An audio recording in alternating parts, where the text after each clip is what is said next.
Oh yeah! Hoje é aquele dia que a gente comemora, que a gente lembra e que a gente falará por muitos e muitos anos. Eu estava lá, eu vi o nascimento dos Jovens Titãs do DCU. Que coisa linda! Aguardamos uma vida inteira, mas isso está acontecendo nas mãos de James Gunn, com o roteiro da Ana Nogueira, que vai ser também a roteirista da Supergirl Mulher do Amanhã. O filme está acontecendo, informação confirmada pelo site Hollywood Reporter, e hoje nós comemoramos, porque amanhã, senhores, o amanhã é belo, o amanhã é lindo demais, o amanhã é fantástico. Que viva os Jovens Titãs, que venham os Jovens Titãs, estamos empolgados, aprovamos Jovens Titãs e um sonho se realiza. E nesse vídeo aqui eu queria conversar com vocês sobre o que realmente a gente pode esperar dos Jovens Titãs do DCU do James Gunn. Quais são os melhores arcos? Quem deveria ser o vilão? Quem que deve ser a equipe do James Gunn? O casting dos Jovens Titãs. Rapaz, quando começar a sair informação do casting, o casting dos Jovens Titãs vai ser tipo o maior evento da Terra, logo depois do casting dos X-Men do MCU. Os dois ali disputando para quem vai pegar a supernova estrela de Hollywood em ascensão para ser o Ciclope ou para ser o Asa Noturna, sabe? Se preparem, a internet vai pegar fogo. Ela vai. Bem, a primeira aparição dos Jovens Titãs aconteceu em 1964, quando a DC, que na época se chamava National Comics, decidiu abrir espaço para os sidekicks dos heróis. O Robin, a Moça Maravilha, o Kid Flash e o Aqualad. Essa equipe tinha como principal objetivo desenvolver esses heróis, na qual, nas HQs dos heróis principais, eles não conseguiam se destacar tanto. Mas a equipe dos Jovens Titãs que realmente ficou famosa foi a equipe dos Novos Titãs. E essa sim foi criada em 1980 pelo Marv Wolfman e o ilustrador George Pérez. Nessa equipe a gente vê ainda alguns membros fundadores, como o Robin, mas ela tem uma dinâmica completamente diferente e focou principalmente no relacionamento da amizade que essa equipe tinha entre eles. Foi aqui nessa equipe dos anos 80 que a Ravena, a Estelar e o Cyborg foram criados. Quanto ao Mutano, ele já existia antes, ele pertencia inclusive a uma equipe dos Jovens Titãs, mas foi nessa HQ onde a gente realmente viu um grande desenvolvimento para o Mutano e a relação de amizade que ele tem com o Cyborg. E assim, se eu tivesse que escolher entre a equipe dos Novos Titãs e a equipe original, de cara eu acho que eu e 99% da população mundial vai preferir a equipe dos Novos Titãs. Porque essa é a equipe onde a gente tem as grandes histórias dos Titãs. Essa é a equipe, essa é a fase que depois foi inspiração para o desenho dos Jovens Titãs. E esse desenho foi revolucionário. E com certeza moldou toda uma geração para conhecer os Jovens Titãs. Que é o meu caso. Eu conheci Jovens Titãs não pelas HQs, e sim pelas animações. E que bela animação para ser introduzida aos Jovens Titãs. Qualidade da animação espetacular, um visual único, um vilão 10 de 10, que era aquele Slade, e uma história muito bem contada ao longo das temporadas. Um último episódio maravilhoso, um planejamento a longo prazo envolvendo o Trigon, que funciona até melhor do que nas HQs. A série animada dos Jovens Titãs é simplesmente maravilhosa, perfeita. E é justamente por causa dessas duas versões que se criou duas gerações que gostam muito de Jovens Titãs. Uma geração dos anos 80 que hoje já está bem mais velha e que provavelmente é a geração que o James Gunn acompanhou os quadrinhos dos Titãs. E a geração dos anos 90, dos anos 2000 e até mesmo a de 2010 por causa dos Jovens Titãs em Ação, conhecendo esse grupo principalmente por causa do desenho. E depois aqueles que acabam gostando mais do grupo, seguindo para os quadrinhos, onde o lore é muito maior, com muitos mais heróis participando e muito mais história para contar. Eu vejo esse filme dos Jovens Titãs até como uma sequência do Batman Brave and the Bold. Porque o Batman Brave and the Bold talvez seja o lugar perfeito para você introduzir os dois primeiros membros dos Titãs, Robin Damian Wayne e Asa Noturna. Claro, o filme do Batman Brave and the Bold vai focar primariamente na história envolvendo o universo do Batman. Mas o Damian é aquele personagem muito teimoso que tem muita coisa a aprender. E faz muito sentido o Batman, ou mesmo o Asa Noturna, quererem levar o Damian para essa outra equipe envolvendo jovens adolescentes. Porque é onde ele vai poder se adaptar e crescer junto com essa equipe e aprender valores importantes. É totalmente possível existir uma cena pós-crédito no Batman Brave and the Bold, na qual a Torre T é apresentada e o Batman e o Asa Noturna falam bem-vindo ao seu próximo desafio, Damian. E tá ali a Torre T, se vira agora, Damian. E eu tô citando o Damian e o Asa Noturna porque eles de fato já fizeram parte das equipes dos quadrinhos e os dois personagens, eles servem como ponte para duas gerações desses quadrinhos. A equipe dos Novos Titãs do Marv Wolfman e uma equipe mais adolescente dos Jovens Titãs.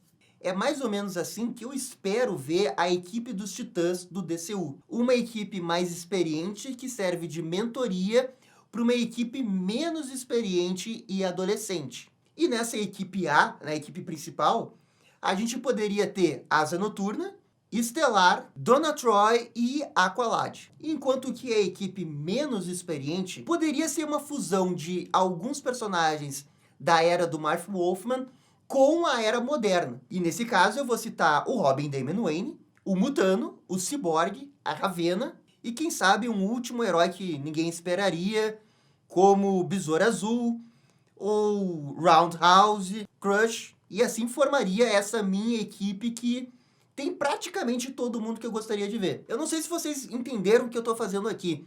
A equipe principal é basicamente os membros da Turma Titã, só que mais velhos. Com a exceção do Wally West, porque eu já falei 500 vezes aqui que eu acho que o Wally vai ser o Flash. E a equipe menos adolescente, a gente vai ter esses heróis que precisam ter da run dos anos 80 e do desenho, que é o Mutano, o Cyborg e a Ravena.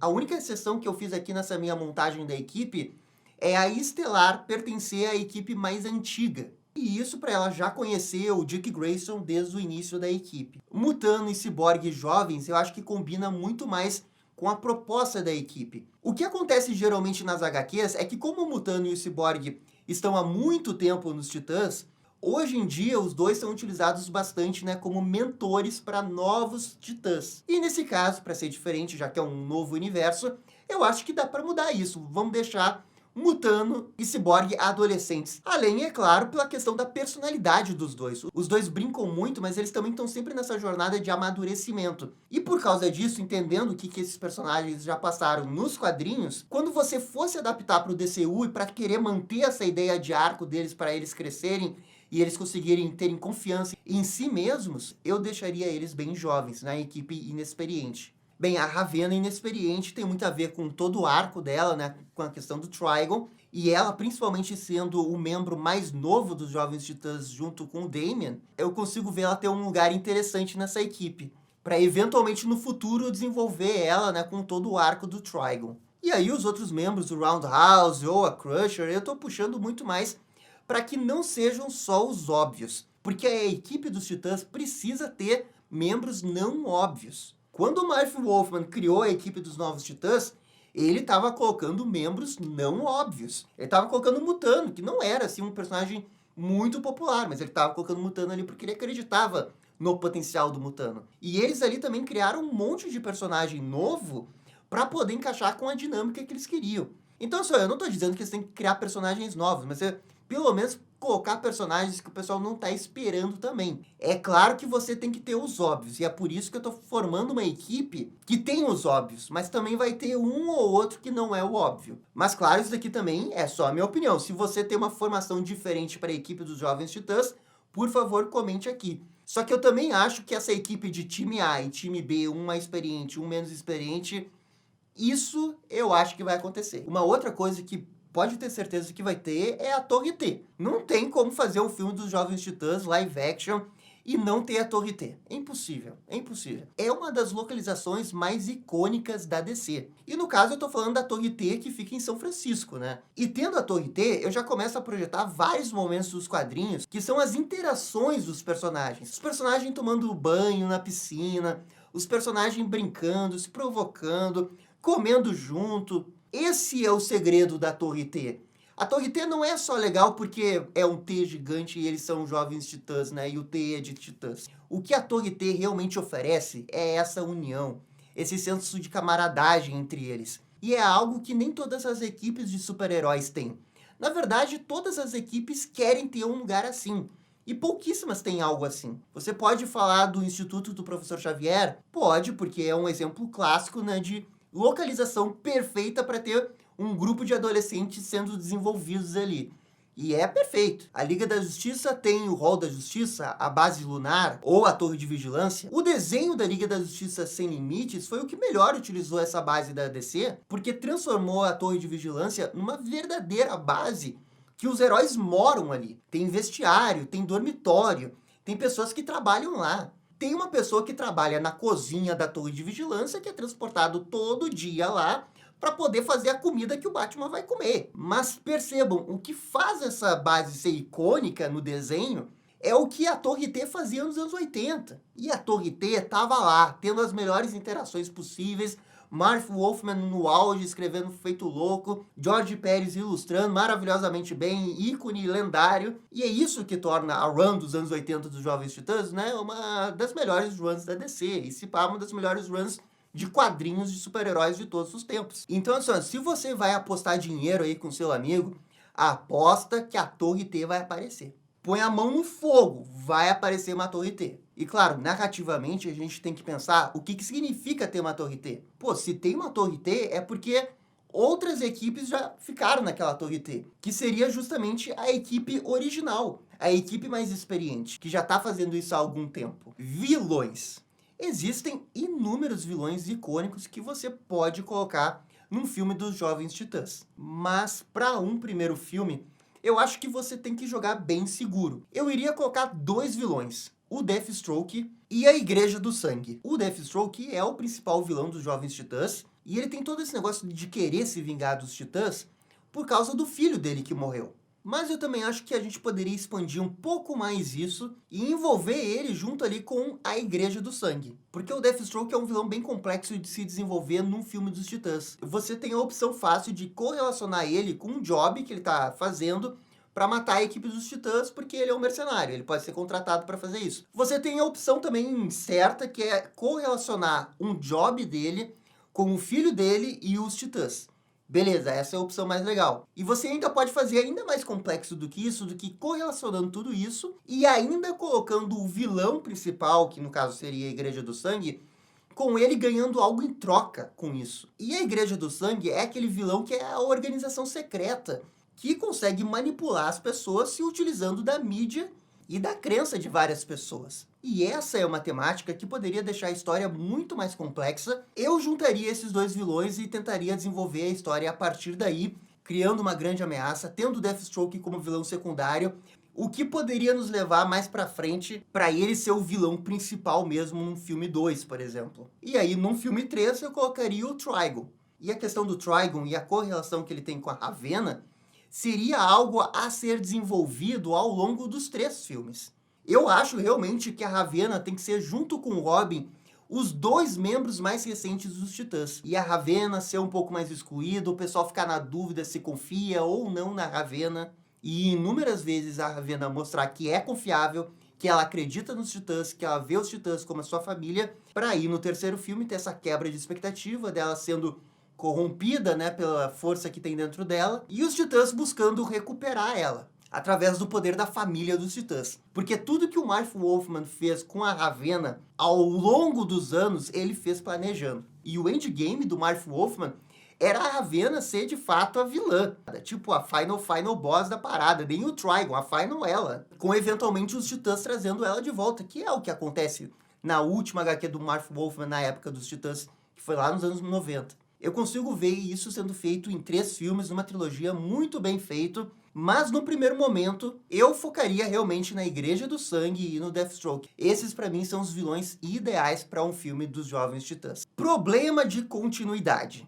E bem, aqui nessa parte do vídeo eu queria comentar sobre esse problema que muitas pessoas devem estar comentando, que é fazer um filme dos Jovens Titãs antes de fazer um filme da Liga da Justiça. Porque a realidade no mundo ideal é os Jovens Titãs criar essa equipe inspirados pela formação da Liga da Justiça. Afinal, são os heróis ídolos deles, eles estão vendo uma super equipe de super-heróis. Eles também querem ter uma equipe de super-heróis, só que com pessoas da idade deles. Como resolver esse problema se o filme dos Jovens Titãs sair antes? Olha, é realmente complexo de resolver isso, mas é totalmente possível. Assim, ó, é uma preocupação que eu consigo ver as pessoas terem, porque dentro do lore das HQs nem sempre é assim, mas eu consigo ver isso ser resolvido até com uma certa facilidade.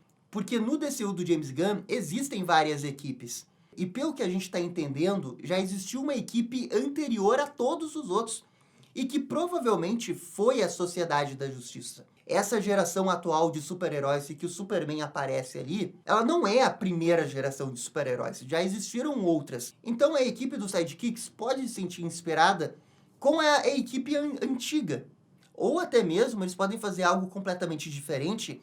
Eu tô especulando aqui nesse vídeo que a equipe dos Titãs vai ter uma equipe mais experiente. Beleza, talvez essa equipe mais experiente no passado tenha criado a equipe dos Titãs porque eles não viam os heróis adultos tendo uma equipe. E eles podem ter falado um com o outro e percebido que talvez o único jeito de melhorar o mundo seja fazendo uma equipe. Sabe como é que é, né? Toda nova geração sempre acredita que vai conseguir mudar o mundo ao seu jeito. E aí eles podem criar uma equipe, os Jovens Titãs. Mesmo sem ter uma Liga da Justiça. A ausência de uma grande equipe da Liga da Justiça, ou essa ruptura dos heróis estarem muito separados, pode acabar inspirando os adolescentes a querer fazer suas equipes. E bem, essa é uma teoria comigo tentando entender como que eles poderiam encaixar sem ter a Liga da Justiça. Agora, eu, Gabriel, acredito que a melhor solução seja realmente ter uma Liga da Justiça. E a gente está especulando isso porque a gente não sabe qual que é a ordem de lançamento dos filmes. Que vai sair o filme da Liga da Justiça e 6 meses depois vai sair o filme dos Jovens Titãs. Estamos especulando, a gente acha, a gente pressupõe que só porque o roteiro dos Jovens Titãs começou a ser escrito agora, que o filme vai ficar pronto antes. Mas isso não é necessariamente verdade. A ordem de lançamentos a gente não sabe. O próprio James Gunn falou, né, que eles tiveram que mudar alguns planos por causa da greve. Então, nesse momento, talvez a Ana Nogueira esteja escrevendo o filme dos Jovens Titãs, porque ela provavelmente já concluiu o roteiro da Supergirl, e o James Gunn entendeu que a Ana Nogueira é a pessoa perfeita para fazer um filme dos Jovens Titãs. Então, se ela se liberou de um trabalho e ela pode fazer o outro filme que o James Gunn entende que é o ideal, já coloca ela para escrever ali. Não é porque esse roteiro está sendo escrito agora, antes do roteiro da Liga da Justiça, por exemplo, que ele vai sair antes. A tendência diz que sim, mas não é garantia. E mesmo se sair antes, eu estou dando aqui algumas justificativas, na qual eu acho bem plausíveis, e assim não vai matar o lore da DC se eles criarem a equipe nesse contexto aqui. E bem, gente, eu acho que aqui eu consegui falar bastante do que eu espero que seja o filme dos Jovens Titãs no DCU. E se não for do jeito que eu tô pensando, tranquilo, eu só tô especulando aqui, porque eu sou tão fã, eu fico tão animado com esse tipo de notícia, que eu quero falar, que eu quero especular, eu quero projetar o filme. Mas existem inúmeras maneiras diferentes de fazer um grande filme de Jovens Titãs. É um grande acerto fazer um filme dos Jovens Titãs. Eu não tenho dúvida que no momento que o filme sair e ele for bom, cara, vai dar uma grande bilheteria. Mal posso esperar pra gente ver os casting dos heróis. Imagina a discussão pra quem vai ser Asa Noturna, quem vai ser Mutano, quem vai ser Ravena, Estelar. Mas tô muito animado de ver um filme dos Jovens Titãs, um elenco dos Jovens Titãs, eles caracterizados ali, um Mutano o tempo todo verde, de preferência. E olha, realizando um sonho de infância, ainda mais, né, sob o comando do James Gunn. Vocês podem abraçar o legado das HQs, entender a importância das HQs,